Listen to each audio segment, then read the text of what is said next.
Good morning. Welcome to JP's morning brief for April 7th, 2026. Good morning. Good morning. Good morning. Good morning. Wow, breaking news already. I didn't even get the show up yet. Okay, let's just before I even get I can do the America 250 because this deals with Iran also. All right, so welcome to the JP's morning brief. As we get started, really appreciate everybody showing up this morning. I already got one person in the chat, my buddy Covite for life, Richard. Uh, he showed up earlier than I did. That was good, even though I posted it. When did I post that?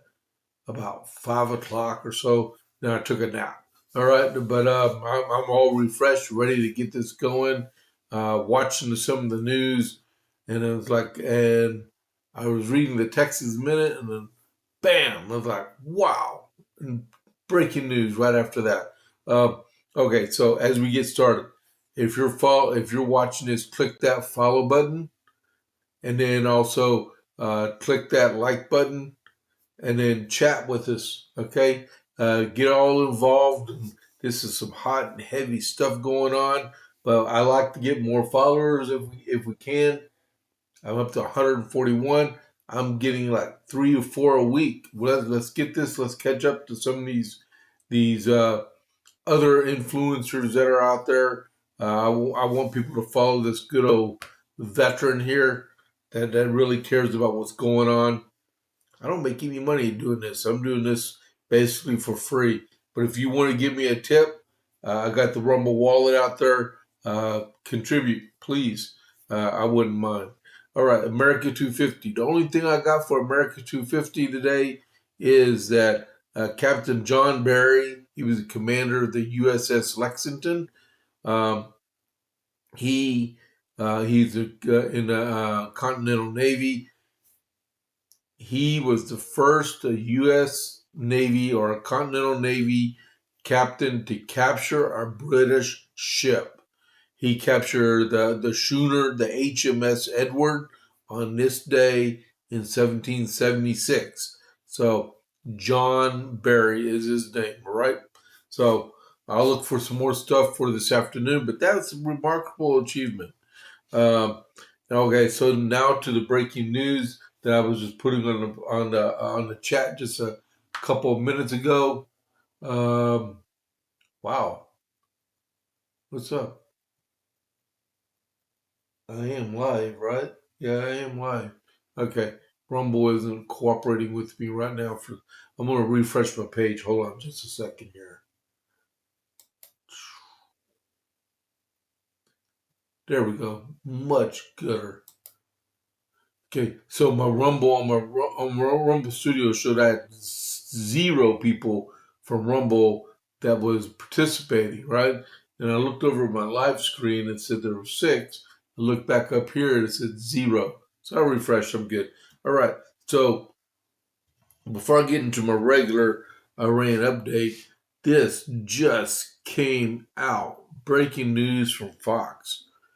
Iran supreme leader unconscious and unable to be involved in any decision making. This was put out at 7:02 Eastern, which was about 30 minutes ago. Missing Iranian supreme leader Muqtada Khamenei is unconscious and unable to be involved in any decision making, according to an intelligence memo. Weeks after the severely injured U.S. Israeli strikes that killed his father and ignited the war, the 56-year-old supposed leader has not been seen since he was injured during the initial February 28th strike that killed his father.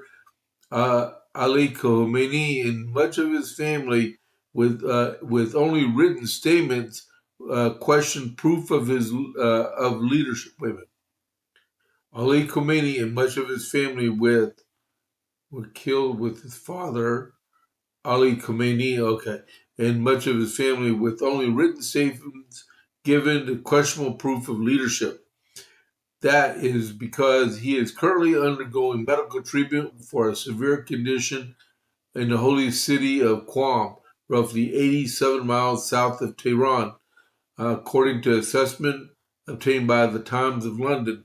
Muqtada Khomeini is being treated in Qom in a severe condition and unable to be involved in any decision making by the regime, the memo based on U.S. and Israeli intelligence reads. Until now, conflicting reports have emerged about the extent of Khomeini's injuries ever since he was injured in the outbreak of the war, with his absence only fueling speculation. Some reports claimed he suffered only a fractured foot and minor injuries, while others suggested he's in a coma. Since being named as father's successor last month, Khomeini has been said to have issued orders, written statements, and have broadcast on state media. I assure everyone that we will not refrain from avenging the blood of your martyrs, the Supreme Leader supposedly said in a written statement on March 12th. The retaliation we have in mind is not limited to martyrdom of the great leader of the revolution, the Ayatollah Ali Khamenei. Rather, every member of the nation is martyred by the enemy constitutes a separate case in the file of revenge. And then, my question is, who's been writing the statements? If this guy is unconscious and unable to make decisions, who's running the country? Who's writing these statements and putting them? Who's using his X account? Right? Wow. This is unbelievable news. I'm sure look, it's in the news, so it's got to be true, right? But man, wow. So who is actually leading Iran at this time? Is it the IRGC, in which a whole bunch of them just started their search for 72 virgins, in which none of them are going to find them in the first place because they were blown to smithereens Sunday morning in Tehran when they got the massive explosive penetrator, what a name, detonated during the rescue attempt of the Air Force colonel that was behind enemy lines. So who is controlling Iran? Who is making these decisions? Because that is serious stuff right there.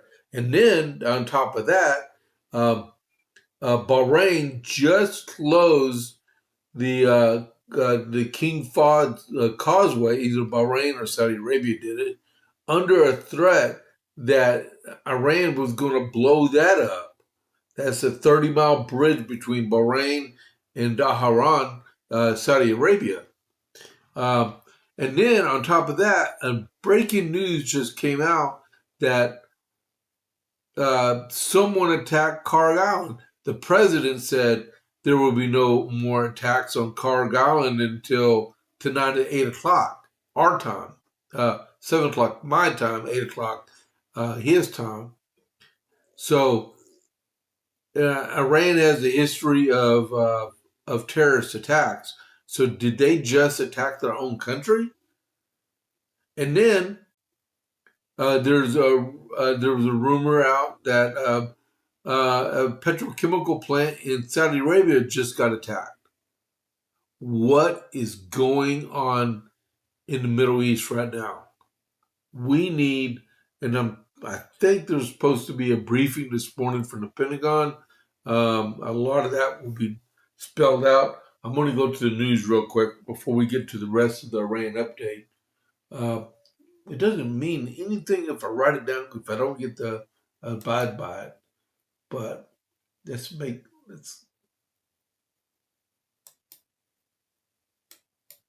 refreshing. I hate these pop-up ads. All right. UN Secretary General said the president can be um, prosecuted for war crimes because if they attack too much civilian infrastructure. But if the military is going to use the power system, and if the military is going to use the road system, it makes them legitimate military targets in my mind. Okay. Um, okay. So they're not putting it on Fox News yet, but they were just talking about it a couple of minutes ago. So I guess it's not really out there right now. All right. If you're proud to be an American, put an American flag in the chat. I just put one out there.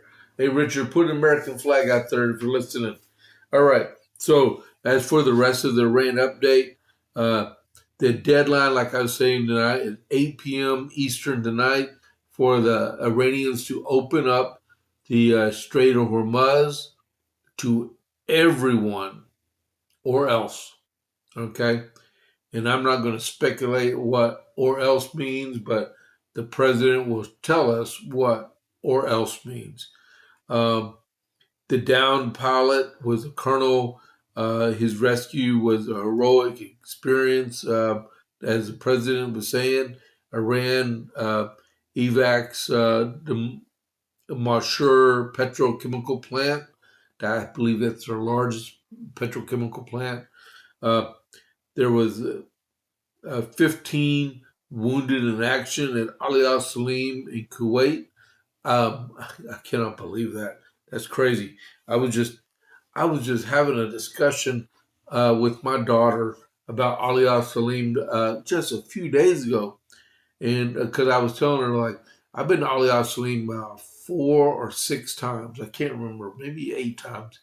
But the highlight of every time we got to Ali Al Salim was the McDonald's that was there because they'd have a golden arches that just above all the trailers, and you could actually see it from where you disembark from your airplanes, right? Which is really cool. You just and it was open 24 hours a day. And you go in there and buy some McDonald's. I mean, didn't taste like McDonald's here in the States, but you know the deal, right? I was just telling her about Ali Al Salim, and she thought that was so cool that that was in existence, right? And it was attacked by a drone yesterday, and 15 U.S. Service members were wounded. I don't know if they're Army or Air Force.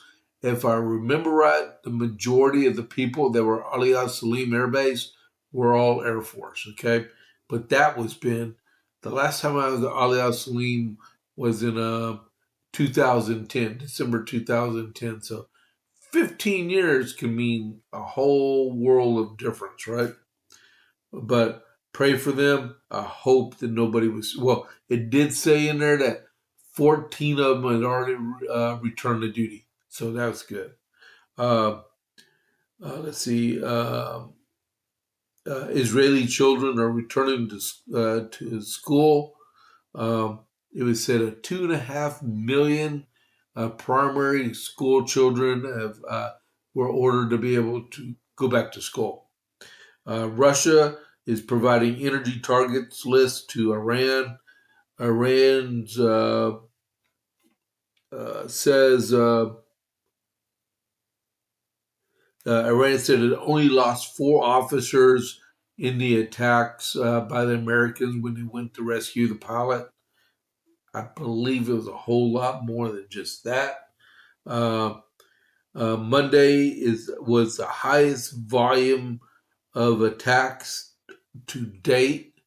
And Secretary Hegseth said today will be even more volumelistic than yesterday. And like I said, the King Fahd Causeway has been closed for protection. Um, Brent crude oil is trading at $109.28 a barrel. West Texas Intermediate is at $112.41 a barrel, and the stock market closed yesterday at 46,669.88, which was up $165. And while I am thinking, wait a minute, I'm going to check where oil is right now. Since all that buy fast food, Richard is playing some cool jokes on me. Um, Hold on just a second. I'm trying to refresh my. I want to see where the oil is trading at right now. It's not wanting to think. Let me refresh this one. What's up?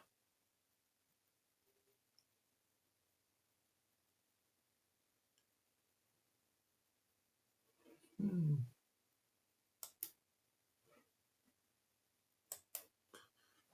WTI.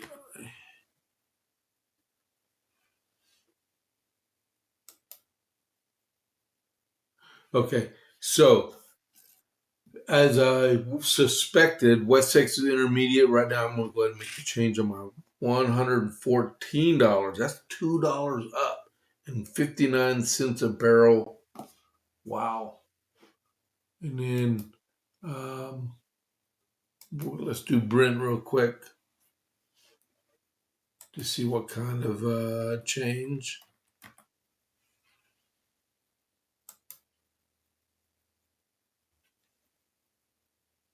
It doesn't want to cooperate. Whoa, what's up with that?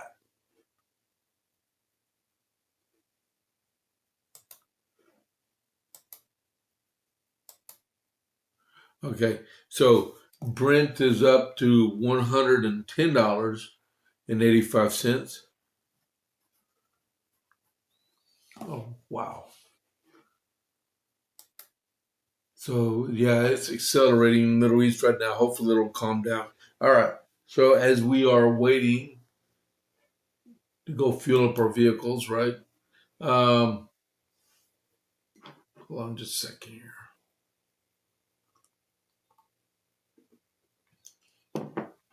I'm going to get way behind on my stuff that I print out.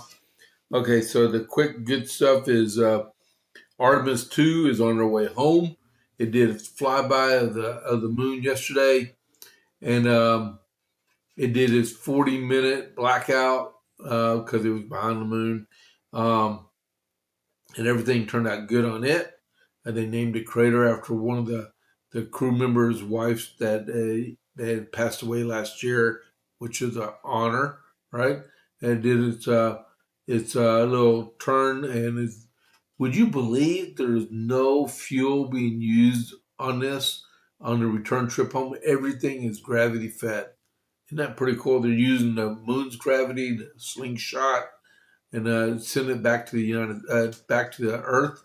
And there's not supposed to be any more stuff being there's no rocket fuel on board. I want to see this thing when it lands. It's but it's day 6 or day 7, so in a few more days. Um, Thursday is when splashdown is supposed to happen off the coast of California. All right. So that is being done right there. Let's see. First article I want to go over was the amazing. If you watched the JPA report yesterday, almost all of it, I simulcast Fox News and about the briefing from the president and from Sakwar and the chairman of the Joint Chiefs of Staff. All of it was awesome briefing, to include the chairman. His briefing on everything that went down in Iran on Friday through Sunday was excellent. And that was cool. Okay, so I got an article here from the New York Post. It says President Trump on Monday revealed amazing new details about the harrowing 36 hours a U.S. colonel known by the call sign Dude Bravo 44. Uh, spent behind the lines in Iran, bleeding profusely before rescue. The shot down Air Force weapons officer, who was injured quite seriously, scaled a cliff more than a mile up and treated his own wounds while hiding in a crevice in an area teeming with terrorists before U.S. forces miraculously flew him to safety even after their aircraft got stuck in wet sand, Trump said. In the United States military, we leave no American behind. We don't do it, Trump told reporters at a White House briefing. The trapped airmen's fortitude and solid fortitude and absolutely committed to surviving the stuff that legends are made of.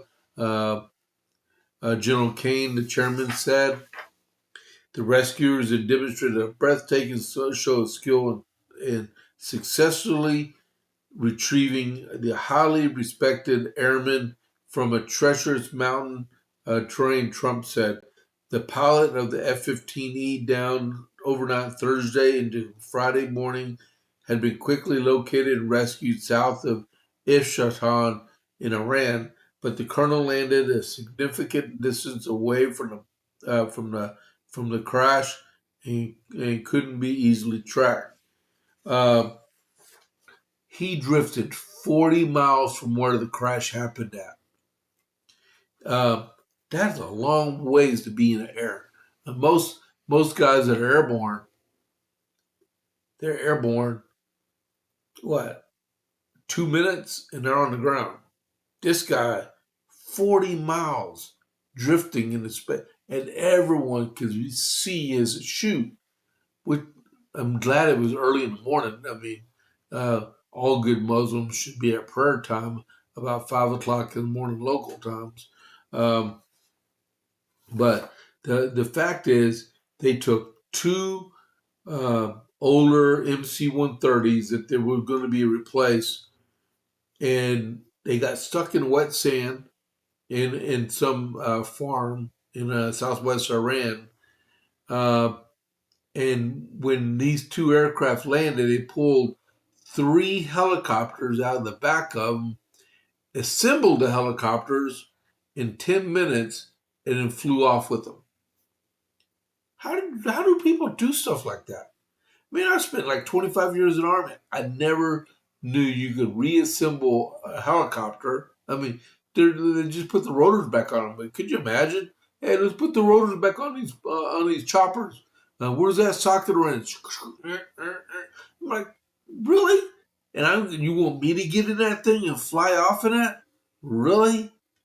That that oh my goodness. Well, the choppers didn't crash, and they went and got the guy, and they flew him home into Kuwait. That hands off was great. And the fact is, they hit the IRGC headquarters in Tehran at the exact same time this was going down, and performed a diversion attack, a diversion rescue somewhere else. This was great. This is stuff.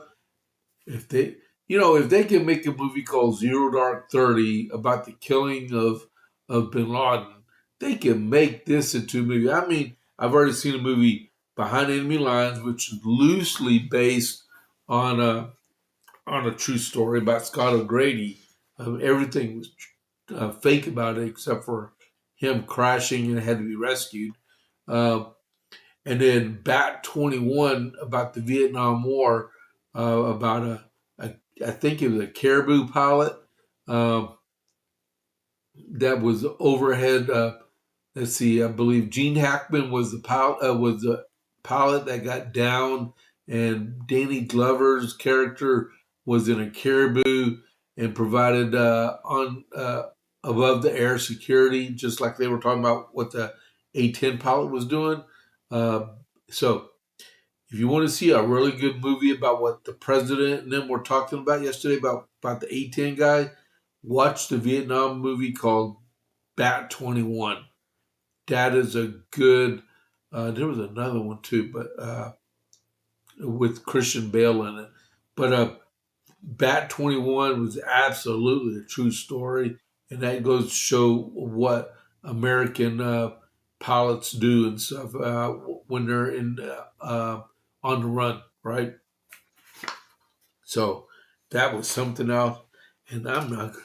It's already 6:55 in the morning. I think I need to go ahead and just make this an hour show. But my wife would kill me if I did 2 hours of podcasting every single day. I'd be a walking zombie all day. I'd have to hire her to do all my work for me.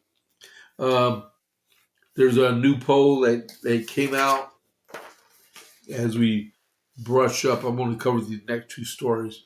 Virginia Governor, the Secretary General Abigail Spanburger, she's from the Democratic People's Republic of Virginia, was swept into the governor's mansion in a deep blue wave last November, but has seen her popularity plummet in less than 3 months in office.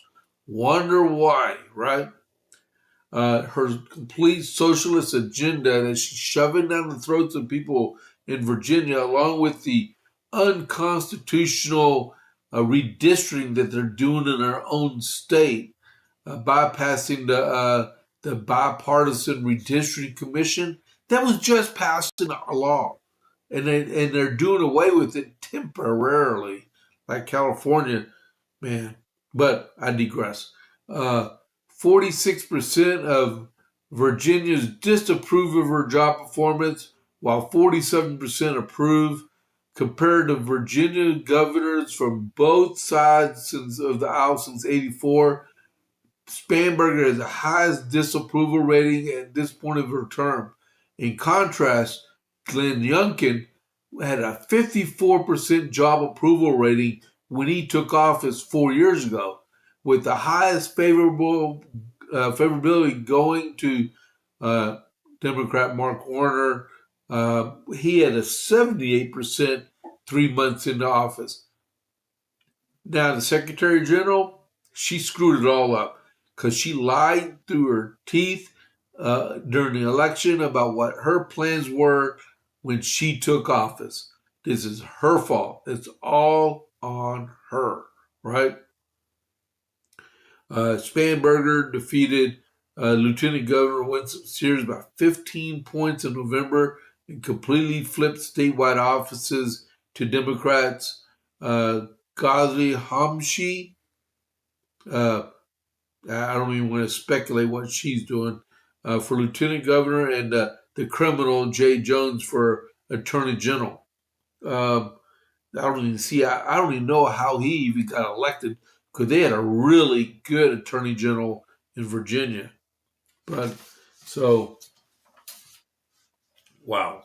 2016, as we run out of time here. Matter of fact, let me get this ready. Just give me a second here.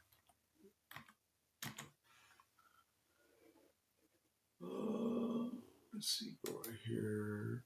Click.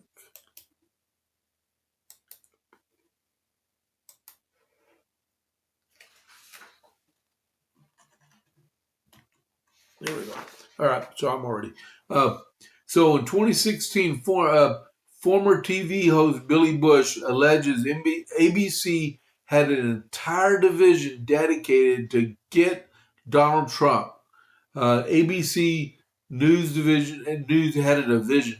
They had a dedicated 75 people in it because I knew a guy who ran the division. That says for Billy Bush, which was dedicated to basically getting him. Bush said in a statement on hanging out with Sean Hannity's podcast.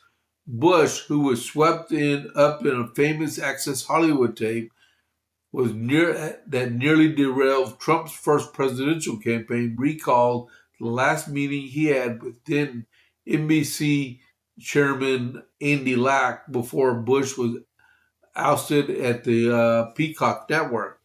I said, Andy, I understand that you want me to do this with Access Hollywood, and that you want me and you want to monetize this because there's a debate Sunday night.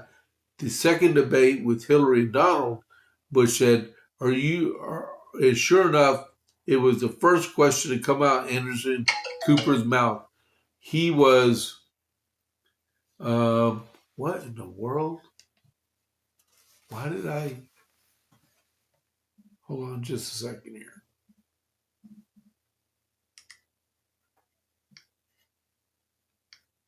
That was weird.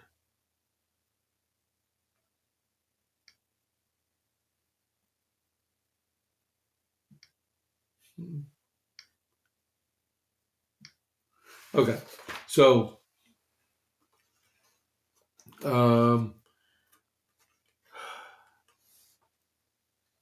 was it. There was something about being when asked about the comment, Bush declined to identify who allegedly ran the anti-Trump division at ABC News, but suggested the person no longer works at the network. I'm gonna get more into this. I want to talk a little bit more about that. Okay. So that being said, it is already 7 o'clock, and I barely got 2 stories in. Really?